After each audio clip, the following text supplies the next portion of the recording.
பாகிஸ்தானுக்கு சொந்தமாக இந்தியா என்ன சொல்கிறது, இப்போ ரஷ்யாவுக்கு சொந்தமான யார் நீ பார்த்து யாரும் இல்லை, நான் பார்த்தேனே. அவங்களா சொல்லினுக்கிறாங்க, அவ்வளோதான். பாகிஸ்தானுக்கு இடமா கூட இருக்கட்டும். அவங்க என்ன பண்ணாங்க, ஒரு ஆணியும் பிடுங்களை வந்து என்ன ஆட்டாங்க, ஒன்றுமே ஆட்ட முடியாது அவங்கள. இத்தனை வருஷம் கழித்து முயற்சிக்கிறாங்கன்னா அது உண்மைன்னு எங்களுக்கு நம்பிக்கை இல்லை. ஒன்றுமே இல்லாமல் போனா எப்படி போவாங்க? இதில் நாங்களே ஆச்சரியப்படுற விஷயமா அமைஞ்சது என்ன அப்படின்னா, அந்த ஏரியா வந்து முதல்வருடைய தொகுதியில் வருது.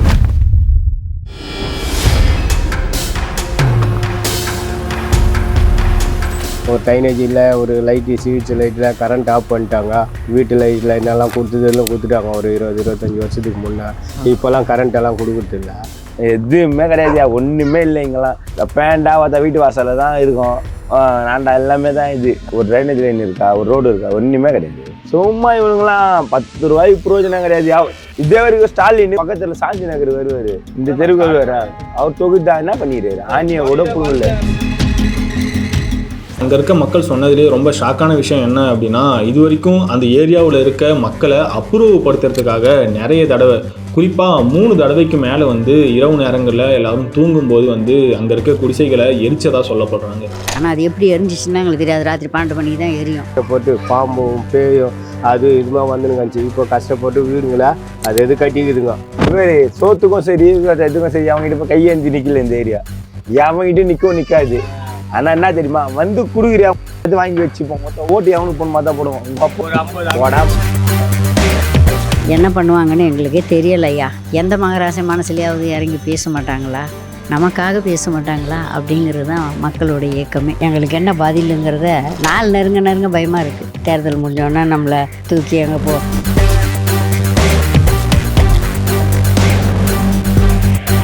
தமிழால் இணைந்த நல்லுள்ளங்களுக்கு தமிழறிவின் அன்பு வணக்கம். பொதுவாக இந்தியாவுடைய எல்லையோரங்களில் இந்த ஜம்மு காஷ்மீர் போன்ற பகுதிகளில் பாகிஸ்தானுக்கு சொந்தமான இடங்கள் இருக்கிறதா கேள்விப்பட்டிருப்போம். ஆனால் நம்ம சென்னை பெரம்பூரில் அம்பேத்கர் நகர்னு சொல்லக்கூடிய அந்த ஒரு இடத்துல பாகிஸ்தானுக்கு சொந்தமான ஒரு இடம் இருக்குன்னு சொன்னால் ஆச்சரியமாக இருக்கும்ல. எங்களுக்கும் அப்படி தான் இருந்துச்சு. இந்த விஷயத்தை கேள்விப்பட்ட உடனே நானும் என்னுடைய டீமும் அந்த இடத்துக்கு போயிருந்தோம். சென்னை பெரம்பூர் அம்பேத்கர் நகருக்குள்ளே நாங்கள் என்ட்ரு ஆன உடனேயே அந்த இடம் தனியாகவே எங்களுக்கு தெரிய ஆரம்பிச்சிருச்சு. அந்த இடத்த வந்து ஏன் பாகிஸ்தான் லேண்ட்னு சொல்கிறாங்க, அந்த இடத்துக்கு பின்னாடி இருக்க வரலாறு என்ன அப்படிங்கிறத அந்த மக்கள்கிட்ட கேட்டு தெரிஞ்சுக்கிட்டோம். ஆக்சுவலாக இது நவாப் டைம்ஸ் இருக்குல்ல, அப்போ வந்து அந்த பீப்புள் வந்து இங்கே வாங்கின இடம். ஆக்சுவலாக இது வந்து அதுக்கடுத்து டைம்ஸில் வந்து பள்ளியாசல் ஜமாலியா லைன் அவங்களுக்கு வந்து எழுதி கொடுத்தாங்க.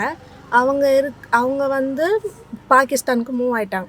ஸோ வந்து அந்த பிரியிற டைமில் வந்து அவங்க போயிட்டாங்க. ஸோ அவங்களோட லேண்டிங் இல்லை. ஸோ அந்த 2 டைம் கரெக்டாக அந்த இண்டிபெண்டன்ஸ் டைம் அப்போது 2த்துக்கும் இருக்கிறதுனால இது பாகிஸ்தான் அந்த ஜுரிக்ஷனுக்குள்ளே வந்து இந்த லேண்ட் வந்துச்சு.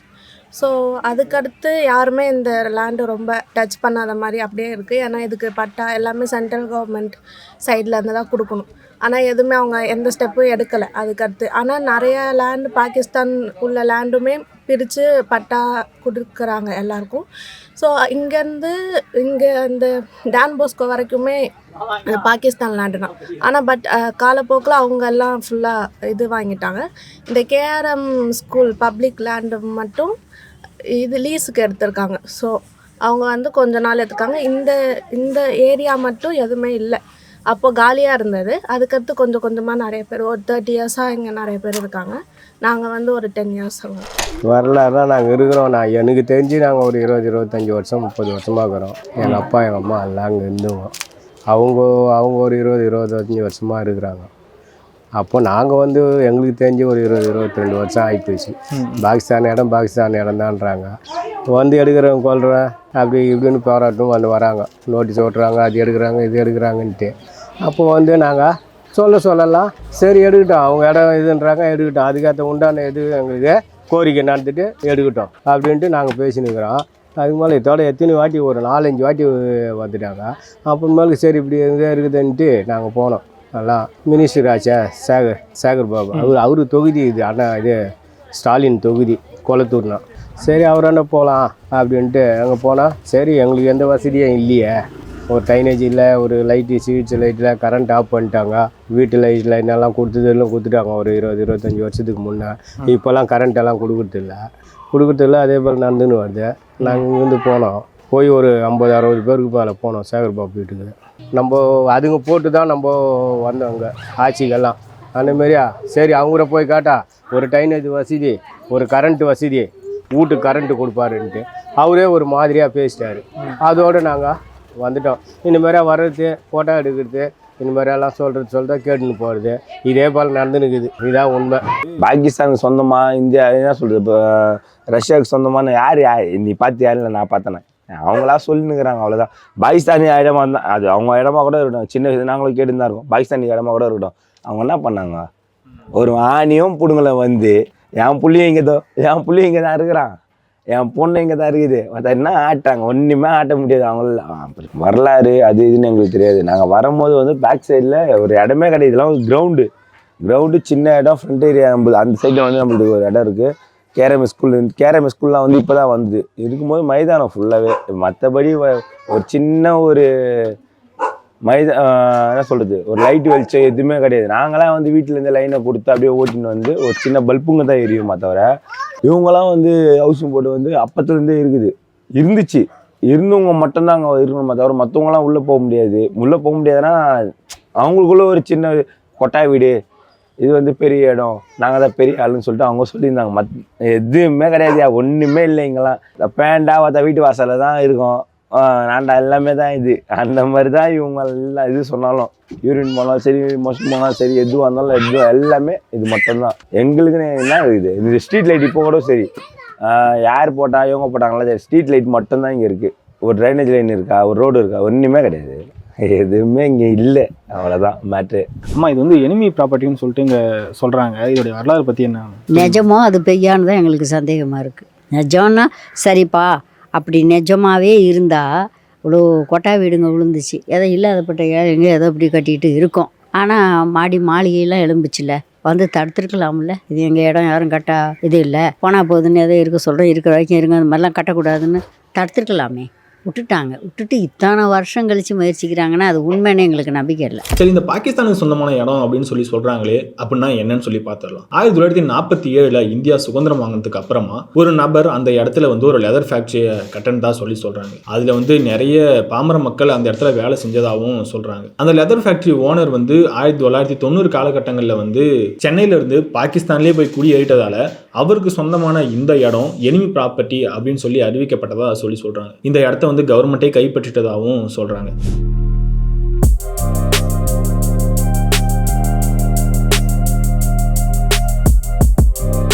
குறிப்பாக நாங்கள் அந்த இடத்துக்குள்ள என்டர் ஆக ஆரம்பித்த உடனே டிஃப்ரென்ஸ் எங்களுக்கே தெரிய ஆரம்பிச்சுது. மண் ரோடு, கரண்ட் எதுவுமே இல்லை, அடிப்படை வசதிகள்னு சொல்லிட்டு எந்த ஒரு விஷயமே இல்லை. குறிப்பாக ட்ரைனேஜ் மாதிரியான எந்த விஷயங்களுமே இல்லை. அங்கே இருக்க பெரும்பாலான மக்கள் வந்து எங்ககிட்ட பேசவே தயங்கினாங்க. நீங்கள் வந்து ஈஸியாக வீடியோ எடுத்துகிட்டு போயிடுவீங்க, ஆனால் இதை பார்க்குற அரசியல்வாதிகள் உங்களுக்கு நாங்கள் நல்லது செய்யணும்னு நினச்சா கூட நீங்கள் இந்த மாதிரி பேட்டி கொடுக்கறது மூலயமா உங்களுக்கே தப்பான முடிவாக வந்து சேரும் அப்படின்னு அரசியல்வாதிகள் சொல்கிறதா அங்கே இருக்க மக்கள் சொன்னாங்க. ஏரியாக்குள்ளே என்ட்ராக்குள்ளே பார்த்தீங்கன்னா ரோடு கூட இல்லை, மண் தரையாக தான் இருந்துச்சு. அடிப்படை வசதிகள் நிறைய வீட்டில் பார்க்கக்குள்ள இல்லாமல் இருந்துச்சு. கவர்மெண்ட் சைட்லேருந்து அதுக்காக ஏதாவது ஸ்டெப் எடுத்திருக்காங்களா? சொல்கிறோம், ஆனால் யாரும் எதுவும் எடுக்கிற மாதிரி இல்லை எந்த ஸ்டெப்பும் இந்த சைடு.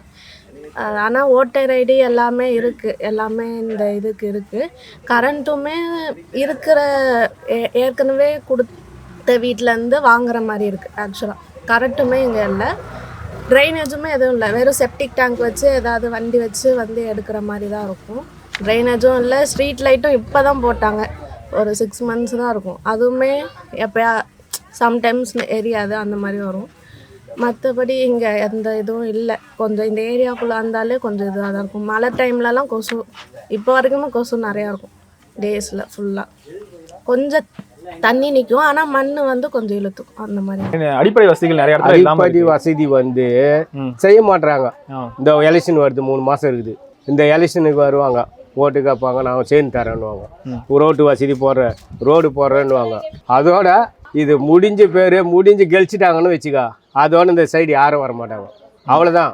இது என்ன ஏதுன்னு கண்டுக்க மாட்டாங்க. நாங்கள் ஏதோ ஒரு ஆளை பிடிச்சி வைக்கல பிடிச்சி இது மாதிரியெல்லாம் பண்ணி நாங்கள் இவ்வளோ காலமாக இருக்கிறோம். நாங்கள் 30-35 வருஷமாக இருக்கிறோம் அந்த முடி ஷாப்லேருந்து. எங்களுக்கு எதுனா ஏற்பாடு பண்ணிங்க அப்படின்ட்டு நாங்கள் ஏதோ ஒரு கோரிக்கை போல வச்சு ஒரு வக்கீலை வச்சு பண்ணிக்கிறோம். அவங்க போய்க்கிறாங்க, ஓனர் அண்ணன் பேசிக்கிறாங்க, பேசிக்கிச்சு முடிவு சொல்லிக்கிறாங்க, நீங்கள் இருங்க, நோட்டீஸ் வேறு எடுத்துன்னு வந்துட்டாங்க ஓட்டுறதுக்கு, காலி பண்ணுறதுக்கு. அப்புறமேல தான் நாங்கள் சொல்லி சரி அது நின்று போச்சு, எல்லாம் வந்துட்டாங்க எடுக்கிறதுக்கு. நாங்கள்லாம் கும்பலாக சேர்ந்து யாரும் நோட்டீஸ் எல்லாம் ஓட்ட விடலை, என்ன ஆகுதுமோ ஆகட்டும் அப்படின்ட்டு பேசி வச்சுக்கிறோம். இதே தான், இதோட எவ்வளோ பேர் அந்த இது வந்து சேர்ந்துட்டாங்க. ஆனால் இதுக்கு எதுக்குமே ஒரு நல்ல இது ஒன்றும் சேர்ந்தது கிடையாது. எங்களுக்கு இதை நிரந்தரம் பண்ணி கொடுத்தாலும் சந்தோஷம். ஒரு ரோடு போட்டு ஒரு சஸ்பெண்ட் கனெக்ஷன் கொடுத்து சரி இருந்து தொலைஞ்சிட்டு போங்க அப்படின்னு பாவம் பார்த்து போவோம். இடம்னா நீ மனசிறங்கி கொடுத்தா ஒருத்தர் ஒன்றும் பண்ண முடியாது. கவர்மெண்ட் தலையெடுத்து கூட கவர்மெண்ட்டு நான் வந்து என் மக்கள், அதனால் சரிப்பா உன் இடம்னா உனக்கு என்னப்பா வேணும் அதை நான் செய்கிறேன், அவங்களுக்கு நீ விட்டு கொடு அப்படின்னு சொல்லி ஒருத்தருக்கு ஒருத்தர் பேசி முடிவெடுக்கலாம். அந்த முடிவும் இல்லைன்னா நாங்கள் கொடுக்குற இடத்துக்கு தான் நீங்கள் போகணும் அப்படின்னு சொல்லலாம்.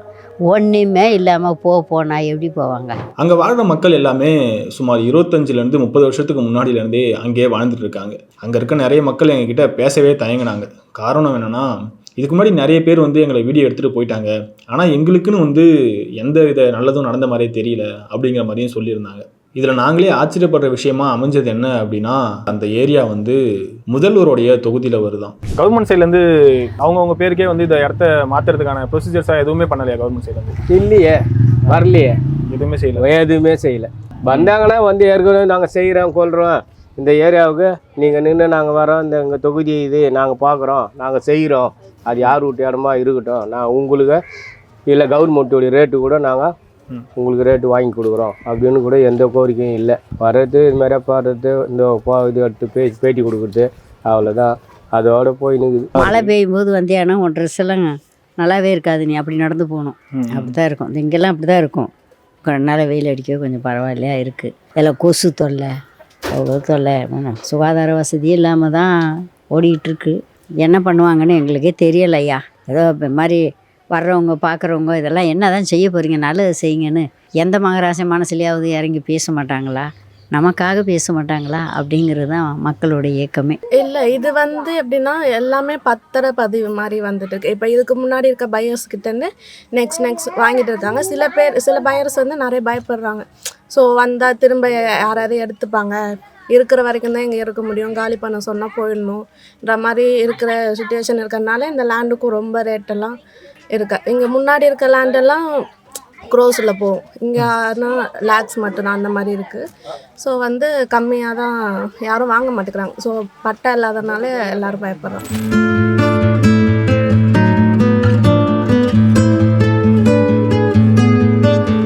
நான் ஏற்கனவே சொன்ன மாதிரி அங்கே இருக்க மக்கள் பெரும்பாலும் எங்ககிட்ட பேச பயந்தாங்க. காரணம் என்னென்னா, அவங்க எங்ககிட்ட பேசுறது மூலயமா அவங்களுக்கு கிடைக்க வேண்டிய நல்ல விஷயங்களும் கிடைக்காம போயிடுமோ அப்படிங்கிற மாதிரி பயந்தாங்க. குறிப்பாக தேர்தல் நெருங்க அவங்களுக்குள்ள பயம் இன்னும் அதிகமாகுது அப்படிங்கிற மாதிரியும் சொல்லியிருந்தாங்க. இந்த தேர்தலுக்கு அப்புறம் எங்களை என்ன பண்ண போகிறாங்கன்னு தெரியல அப்படிங்கிற மாதிரியும் நிறைய பேர் எங்ககிட்ட சொல்லியிருந்தாங்க. கவர்மெண்ட்டை எல்லாம் மெதுவாக சொல்லிங்கிறாங்க.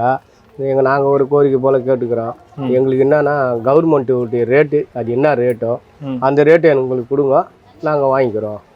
இது மேலே வர்றது, பேட்டி எடுக்கிறது, இதில் நெட்டில் போட்டுக்கிட்டு பார்க்குறோம். மதியம் எல்லாம் உலகமே தெரிஞ்சிடுச்சு. இப்போ என்ன அந்த மாதிரி போட்டு கொடுத்துக்கிறாங்க. சைலண்ட்டாக நின்று போச்சு, எந்த பேச்சு மூச்சும் காணோம்.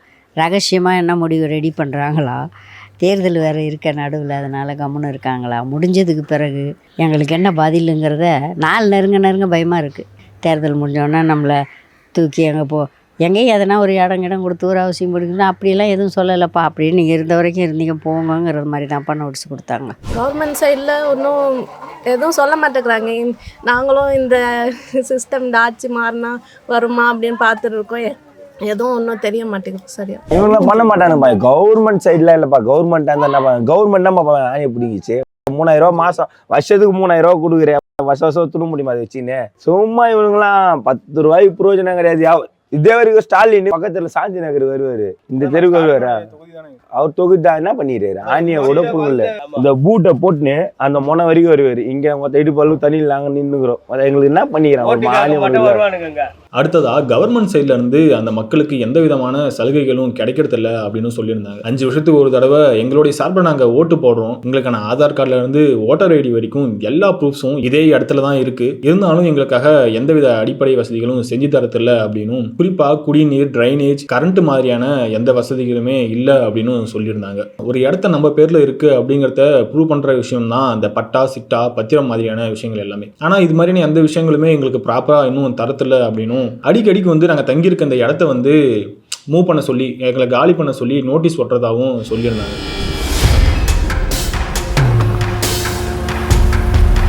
அங்கே இருக்க மக்கள் சொன்னதுலேயே ரொம்ப ஷாக்கான விஷயம் என்ன அப்படின்னா, இது வரைக்கும் அந்த ஏரியாவில் இருக்க மக்களை அப்புறவுப்படுத்துறதுக்காக நிறைய தடவை, குறிப்பாக 3 தடவைக்கு மேலே வந்து இரவு நேரங்களில் எல்லாரும் தூங்கும்போது வந்து அங்கே இருக்க குடிசைகளை எரிச்சதாக சொல்லப்படுறாங்க. அந்த ஒரு விஷயத்தை நாங்களும் பார்த்தோம். அந்த இடத்துக்குள்ளே என்ட்ராகக்குள்ளேயே நிறைய வீடுகள் எரிஞ்ச பிம்பத்தை நாங்கள் நல்லாவே பார்த்தோம். நிறைய வீடுகள் எரிஞ்சு அதுக்கு மேலே வந்து ஓடு போட்டு கவர் பண்ணி தார்பாய்கள் மாதிரியான விஷயங்கள் எல்லாம் போட்டு வச்சிருந்ததை நாங்களே பார்த்தோம். அவங்க வந்து இரவு நேரங்களில் தூங்கக்குள்ளே இது மாதிரியான விஷயங்கள் நடக்குது, எப்போ நடக்கும், எப்படி நடக்கும்னு எங்களுக்கே தெரியாது, ஆனால் இது மாதிரி நடக்குது அப்படிங்கிற மாதிரி சொல்லியிருந்தாங்க. அண்ட் அது மட்டும் இல்லாமல் நிறைய தடவை வந்து அவங்க தங்கியிருக்க அந்த குடியிருப்பு பகுதிகளில் வந்து மழைநீர் தேங்குறதாகவும், அதுவும் கழுத்தளவுக்கு தண்ணி நிற்கும், எங்களை யாருமே கண்டுக்க மாட்டாங்க அப்படிங்கிற மாதிரியும் சொல்லியிருந்தாங்க. 3 வாட்டி எரிச்சாங்க, 3 வாட்டி எரிஞ்சிச்சு. ஆனால் அது எப்படி எரிஞ்சிச்சுன்னா எங்களுக்கு தெரியாது. ராத்திரி 12 மணிக்கு தான் எரியும். எல்லாம் இருட்டுக்குள்ளே தடுமாறிக்கிட்டு அங்கங்கே 1 2 எடுத்து வச்சுக்கின்னு அப்புறம் திரும்பி கொட்டா போடணும், திரும்பி எரியும். 3 ட்ரிப்பு எரிஞ்சிச்சு.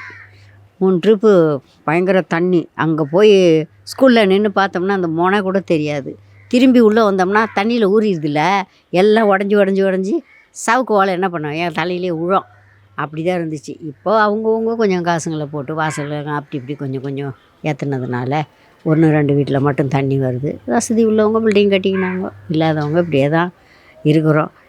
என்ன தான் அந்த அரசாங்கத்துக்கு முடிவு மனசில் இருக்குன்னு சாமி ஒருத்தருக்கு தான் தெரியும். பேசுங்களேன் நீங்கள்லாம்.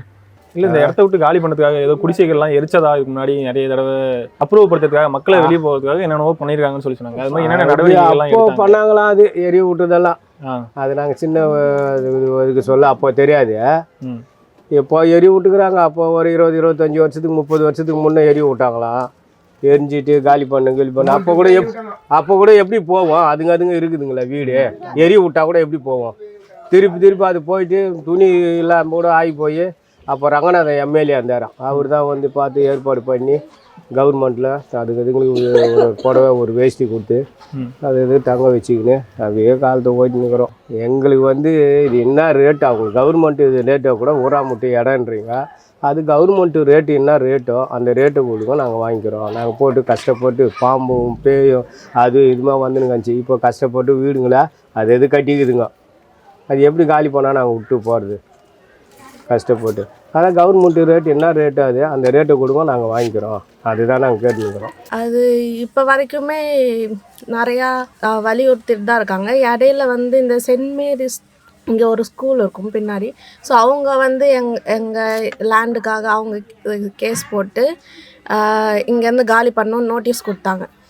இங்கே இருக்க ஏரியா எல்லாம் பீப்புள்ஸ் எல்லாம் சேர்ந்து நாங்கள் கோர்ட்டில் கேஸ் போட்டு அதுக்கடுத்து மும்பை இதுக்கு மூவ் பண்ணோம். நாங்கள் மூவ் பண்ணிவிட்டு இங்கே லேண்டு வாங்குற மாதிரி தான், ஏற்கனவே வாங்கின லேண்டு தான்.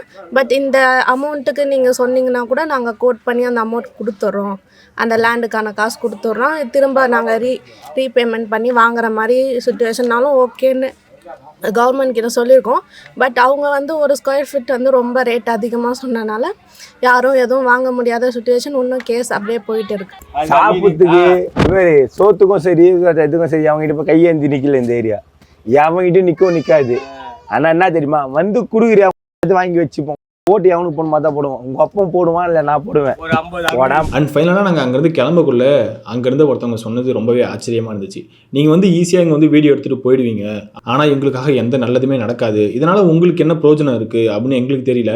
பட் எங்களுக்காக இதில் எந்த பிரயோஜனமே இல்லை. நாங்கள் நிறைய தடவை நிறைய சேனல்ஸ் கிட்ட எங்களுடைய மனக்குமுறல்களை கொட்டிட்டோம், ஆனால் எங்களுக்காக எந்த நல்லதுமே நடக்கலை அப்படின்னு சொன்னாங்க. உங்கள் மூலியமா நடந்தால் அது ரொம்ப சந்தோஷம் அப்படிங்கிற மாதிரியும் சொல்லியிருந்தாங்க. அண்ட் அந்த இடத்த விட்டு கிளம்பக்குள்ள எங்களுக்கே ரொம்ப மன வருத்தமாக இருந்துச்சு. காரணம் என்னென்னா, ஒரு அடிப்படை வசதிகள் கூட எதுவுமே இல்லை. ஒரு மண் ரோடு, லைட்டாக மழை பெஞ்சாலே சேரும் சகதியமாக ஆகிற மாதிரியான ஒரு பிளேஸு.